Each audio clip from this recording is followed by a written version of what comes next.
प्रिय विद्यार्थी मित्रांनो, विद्यानिकेतन आयडियल इन्स्टिट्यूट लातूरमध्ये आपले सर्वांचे सहर्ष स्वागत करतो। विद्यार्थी मित्रांनो, आज पुन्हा एकदा तुमच्यासमोर येण्याचा योग आला, कारण आपण खूप दिवसापासून सीईटीची परीक्षा होणार की नाही या संदर्भामध्ये संभ्रम अवस्थेमध्ये, मग पालक असतील, विद्यार्थी असतील आणि आम्ही स्वतः गुरुजन सुद्धा असतील, आपण सर्वजण या गोंधळामध्ये अडकून पडलो होतो। कारण वेळच तशी होती। परंतु दिनांक 21 रोजी माननीय शिक्षण मंत्र्यांनी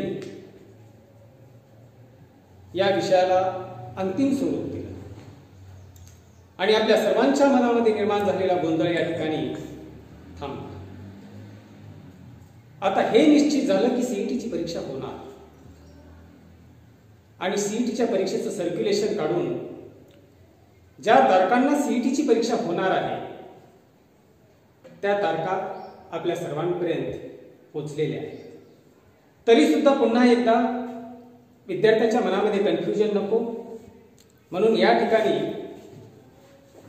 मी आपल्या माननीय शिक्षण मंत्र्यांनी जाहीर केल्याप्रमाणे साधारणपणे जे विद्यार्थी इंजिनिअरिंग, फार्मसी आणि ॲग्री या क्षेत्रामध्ये करिअर करू इच्छित आहेत अशा विद्यार्थ्यांसाठी घेतली जाणारी जी MST CET नावाची एक्झाम आहे, ही एक्झाम 4, 6, 7, 8, 9, 10, 13, 14 आणि त्याच्यानंतर खूप मोठा गॅप देऊन 28, 29, 30, 31 जुलै, ह्या जुलैमधल्या या तारखांना ही एक्झाम देण्याचं निश्चित झालेलं आहे। परंतु काही कारणास्तव जर समजा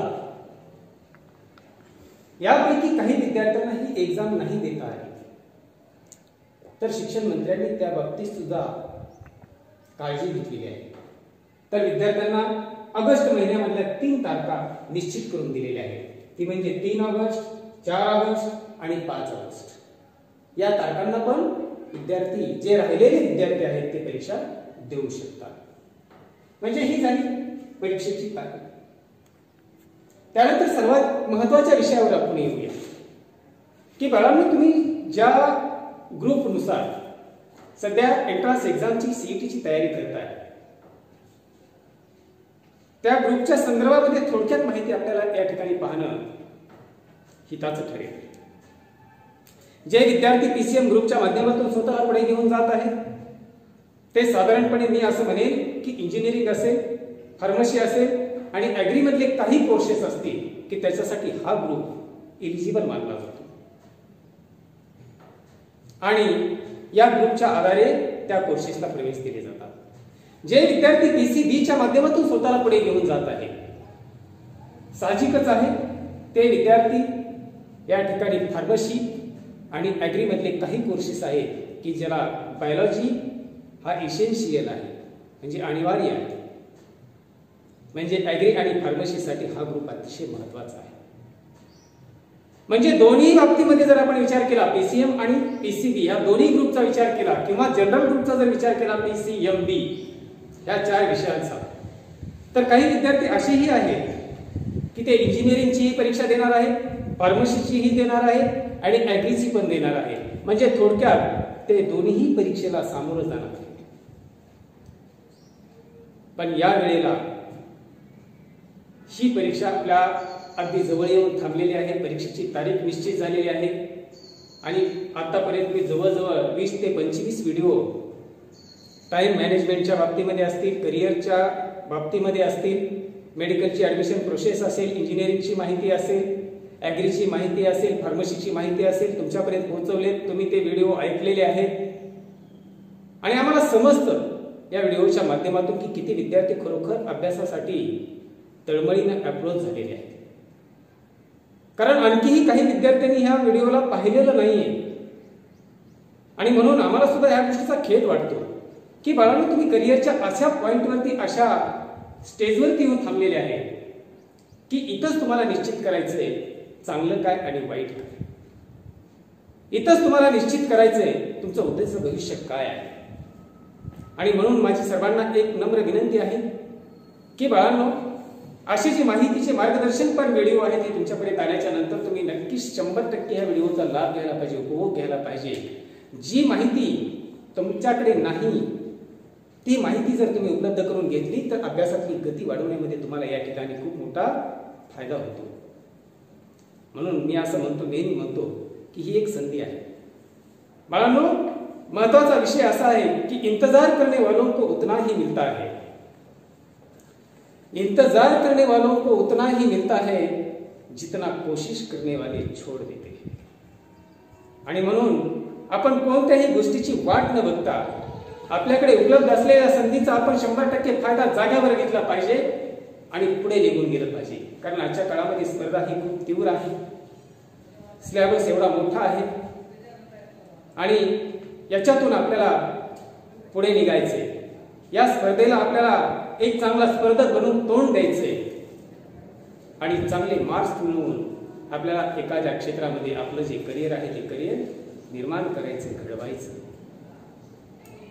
आजच्या या व्हिडिओच्या माध्यमातून मी थोडक्यात तुम्हाला काही गोष्टींचं बेसिक की जी परीक्षा तुम्ही देणार आहात, जसं पीसीएम वाले विद्यार्थी आहेत, या पीसीएम वाले विद्यार्थ्यांच्या बाबतीमध्ये महत्वाचा विषय या ठिकाणी सांगत असताना मला एक गोष्ट जाणवते की जर समजा तुमचा पीसीएम ग्रुप आहे तर त्याच्यामध्ये फिजिक्स, केमिस्ट्री आणि मॅथ हे 3 विषय अतिशय महत्वाचे आहेत. या ठिकाणी फिजिक्स आणि केमिस्ट्री 50-50 प्रश्न असतात, नंबर ऑफ एमसीक्यूज, आणि त्याच्यासाठी मार्क्स असतात 100. प्रत्येक प्रश्न हा 1 मार्कासाठी असतो.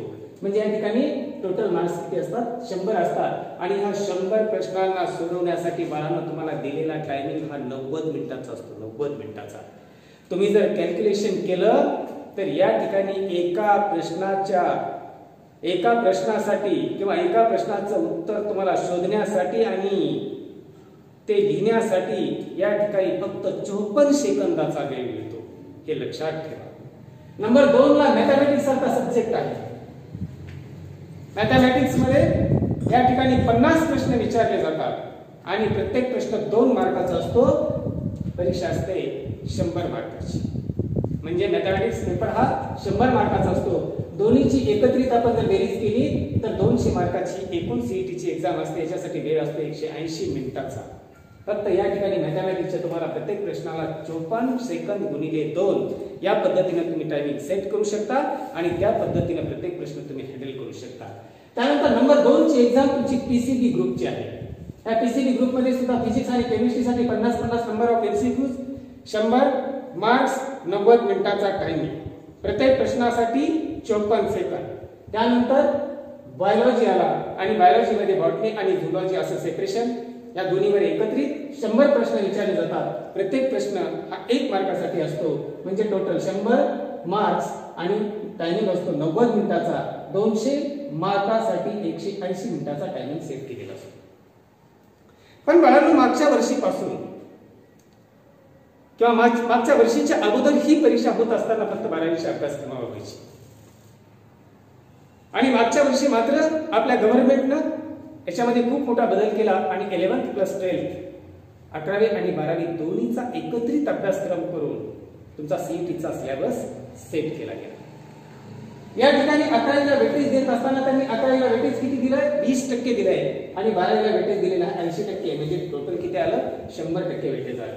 आणि ही एक्झाम जी आहे ती मागील वर्षीच्या अगोदरपर्यंत ऑफलाईन पद्धतीने होत होती. त्याच्यातच आता बदल करून त्यांनी ही एक्झाम टोटली ऑनलाईन पद्धतीने घेण्याचा निर्णय सुद्धा सरकारने घेतलेला आहे. कालच एक अपडेट आलेला आहे. तुम्हाला सर्वांना ते माहित आहे की आपल्याकडे जे कोरोनाची परिस्थिती निर्माण झालेली आहे आणि याच्यामध्ये आपल्याला सर्वांना आपल्या आरोग्याची काळजी घेण्यासाठी सोशल डिस्टन्सिंगचा वापर करावा लागणार आहे. यामुळे सेंटर्स वाढवण्याची, आपल्या आपल्या तालुक्याच्या ठिकाणी सेंटर्स देण्याची मानसिकता सरकारने बनवलेली आहे. म्हणून बऱ्याच विद्यार्थ्यांनी आपल्या MSCETचा जो फॉर्म भरलेला आहे त्याच्यामध्ये आपला ID पासवर्ड टाकून तो फॉर्म ओपन करून त्याच्यामध्ये 12वीचे डिटेल्स म्हणजे तुमचं नाव असेल, तुमचं बोर्ड असेल, तुमचा तालुका असेल, तुमचं गाव असेल, त्याची संपूर्ण माहिती भरून तो सबमिट केलेला आहे। याच्यानुसार तुम्हाला ते सेंटर मिळतील आणि ते अगदी तुमच्या गावापासून जवळ असतील, तिथपर्यंत जाणं, ते परीक्षा देणं, ह्या गोष्टी तुमच्यासाठी सहज शक्य आहेत आणि ते तुम्ही करणार आहात। फक्त विषय असा राहतो की आपल्या हातामध्ये आता फक्त 40 ते 45 दिवस आहेत आणि या 40 ते 45 दिवसाला कशा पद्धतीने आपण सेट केलं पाहिजे। अहो, त्याचं वेळापत्रक किती परफेक्ट प्री प्लॅनिंग आपल्याकडे असलं पाहिजे आणि ही काळाची गरज आहे। जर या स्पर्धेमध्ये तुम्हाला टिकायचं असेल, जर चांगले मार्क्स मिळवायचे असतील तर बाळांनो, हे ओझं कितीही मोठं दिसू द्या, हा सिलेबस कितीही मोठा दिसू द्या, त्याचं जर प्लॅनिंग तुमच्याकडे असेल तर 100% तुम्हाला ते सहज आणि सोपं वाटणार आहे।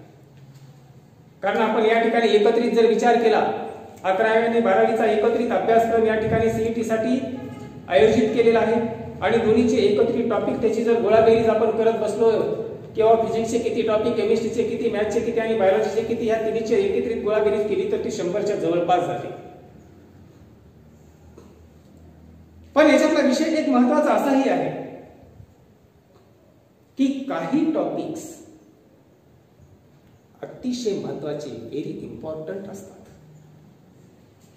व्हेरी इम्पॉर्टंट, की ज्या टॉपिकला सीईटीच्या परीक्षेमध्ये पेपर सेट करत असताना त्या टॉपिकवर जास्त प्रश्नांना भर दिला जातो, त्याच्यातले जास्त प्रश्न काढून पेपरमध्ये टाकले जातात, विचारले जातात आणि म्हणून असे काही महत्वाचे टॉपिक आहेत की ती टॉपिक सुद्धा मी तुम्हाला तुमच्या समोर घेणार आहे। जेणेकरून याचा फायदा काय होणार आहे की असं नाही, माझ्या सांगण्याचा अर्थ असा असणार नाही की मी तुम्हाला या ठिकाणी ऍव्हरेज टॉपिक सांगतोय, व्हेरी इम्पॉर्टंट टॉपिक सांगतोय, फक्त तेवढेच तुम्ही करा आणि गप्प बसा, असं नाहीये। प्रत्येक टॉपिकला महत्व असतं, प्रत्येक टॉपिक मध्ये बेसिक कन्सेप्ट दडून बसलेले असतात, एक टॉपिक दुसऱ्या टॉपिकवर आधारलेला असतो आणि म्हणून त्याच्यावर एक प्रश्न सुद्धा ज्या विद्यार्थ्यांना चांगला स्कोर काढायचा आहे अशा विद्यार्थ्यांसाठी प्रत्येक टॉपिक या ठिकाणी अनिवार्य असतो, महत्वाचा असतो, म्हणून प्रत्येक टॉपिकला आपल्याला महत्व द्यायचंय। पण त्यातल्या त्यात काही विद्यार्थी जे अभ्यास होत नाही म्हणणारे विद्यार्थी आहे, माझ्याकडे टायमिंग खूप कमी आहे, मी आतापर्यंत अभ्यासाला सुरुवातच केलेली नाही, आज मी अभ्यासाचा नारळ फोडतोय, असा म्हणणारे सुद्धा काही विद्यार्थी आहेत आणि जे आज अभ्यासाचा नारळ फोडणार आहेत, आजपासून अभ्यासाला सुरुवात करणार आहेत बाळांनो, त्यांच्यासाठी 40 दिवस आहे। मी असं म्हणेल की फिजिक्स मध्ये जवळजवळ 11वी आणि 12वी दोन्हीचा विचार केला तर 27 ते 28 टॉपिक आहे। मग या ठिकाणी इम्पॉर्टंट टॉपिक जे आहेत, व्हेरी इम्पॉर्टंट, ज्याच्यावर तुम्ही आता जास्त भर दिला पाहिजे, बाकीच्यांना पण सोडायचं नाहीये, असं नाही की बाकीच्यांना सोडून द्यायचं आणि याच्यावर भर द्यायचा। आणि या टॉपिकवर भर देत असताना जसं फिजिक्स मध्ये आपण म्हणतो की कायनेटिक थेअरी ऑफ गॅसेस, याच्यावर 12% प्रश्न विचारले जातात। नंबर 2 ऑसिलेशन सारखा टॉपिक आहे, याच्यावर 8% प्रश्न विचारले जातात। त्यानंतर 3 नंबरचा टॉपिक आहे ॲटॉम्स, मॉलिक्यूल अँड न्यूक्लिय, याच्यावर 8% प्रश्न विचारले जातात। त्यानंतर रोटेशनल मोशन नावाचा टॉपिक आहे, याच्यावर 8% प्रश्न विचारले जातात। त्यानंतर इलेक्ट्रोस्टॅटिक्स आहे, याच्यावर 7% प्रश्न विचारले जातात। त्यानंतर magnetic effect of electric current नावाचा टॉपिक आहे, याच्यावर 6% प्रश्न विचारले जातात। त्यानंतर इलेक्ट्रोमॅग्नेटिक इंडक्शन नावाचा टॉपिक आहे, याच्यावर 6% प्रश्न विचारले जातात। आता ही याला जास्त पर्सेंट मध्ये प्रश्न विचारले जातात म्हणून या टॉपिकचं महत्व हे व्हेरी इम्पॉर्टंट मध्ये आपण वेगळं केलं। पण याला सोडूनही बाकीचे जे टॉपिक आहेत, मग कोणत्या टॉपिकला 4% असेल, कोणत्या टॉपिकला 3% असेल, कोणत्या टॉपिकला 2% असेल, कोणत्याला 1% असेल, काही पर्सेंट मध्ये त्याला महत्व आहे। पण अगोदर हे सर्व टॉपिक तुम्ही अभ्यासा आणि हे टॉपिक अभ्यासत असताना बाळांनो, तुमच्या समोर ही पूर्ण फिजिक्सच्या सर्व टॉपिकची यादी मी या ठिकाणी देतोय।